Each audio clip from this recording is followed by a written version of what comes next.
A new building is going up at the University of Vermont's Horticultural Research Center in South Burlington. Now, it's not as grand as some UVM buildings, but it speaks to the student and the do-it-yourselfer in all of us. It's a kit. It's designed so that you could, as a farmer or as a homeowner, you could put it up yourself. Structures like this go by many names: greenhouses, hoop houses, or high tunnels. Call it what you want, but when it comes to having to build one, the differences are similar. Woo! It's a lot of metal. It's, a lot of getting things level and straight and, 4 feet on center. All the bows are 4 feet on center. You just do your best to get it. There's no perfect high tunnel installation. It's by virtue of the site and the situation. Here at UVM, this is a really sandy, relatively flat, really great place to put up a greenhouse, so it was really easy. So when we drove in all of our stakes, our posts, everything went in nice and smoothly. That's not true for most of Vermont. In the past couple of years, Finer has been contracted to build or helped in the construction of these structures as farmers look to increase the availability of fresh local produce long before and long after the growing season. Season extension is the reason. Predominantly, you're going to go well into both shoulder seasons. You're coming out of March or February, you're already in there, and you're going well into November, even into December. You have a lot more control inside this. You can control your humidity better. You can control your bugs and pests and hopefully some disease and stuff like that. You can control your soil. People are thrilled. People are putting these up all over the place. There is nothing like going into your greenhouse and planting in February or March and it's 75 degrees in there, and there's snow out everywhere else. From the bottom up? Yep, from the bottom. Finer is getting help on this project from students enrolled in the UVM Farmer Training Program.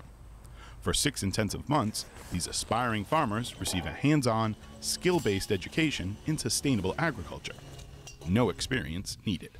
I have zero farming experience. I came into here with a very blank canvas and just to try to learn and soak up as much information as possible. Personally, I've never taken a biology class in my life, so to come into this and to try to figure out the plant families, try to learn those, or to figure out what a soil horizon is a bit challenging, but I think there's at least half the program people are from the same kind of, coming from the same place that I am. So you're all learning together. See that one? Students in the UVM Farmer Training Program also learn about markets and how to sell what they grow.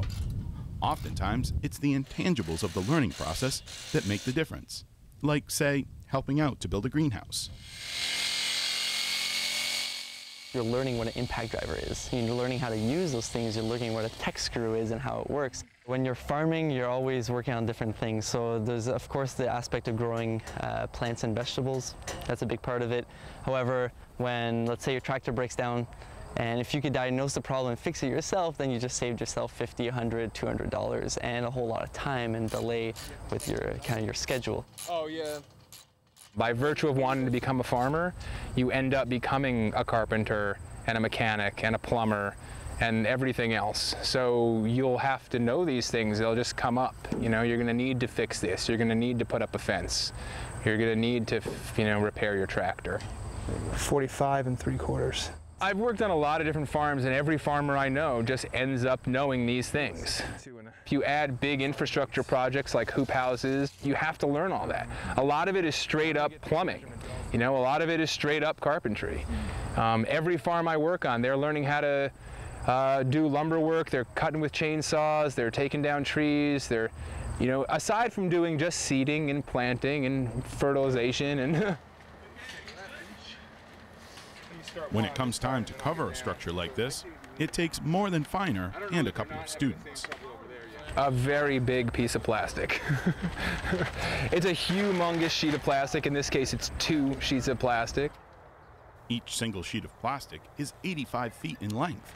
To work with such a large and often unruly material, the weather has to be perfect. It's a really windy site here. We have Lake Champlain just to our west. We'll probably do it at 6, 7 o'clock in the morning, and we'll try to gauge a day that'll be calm.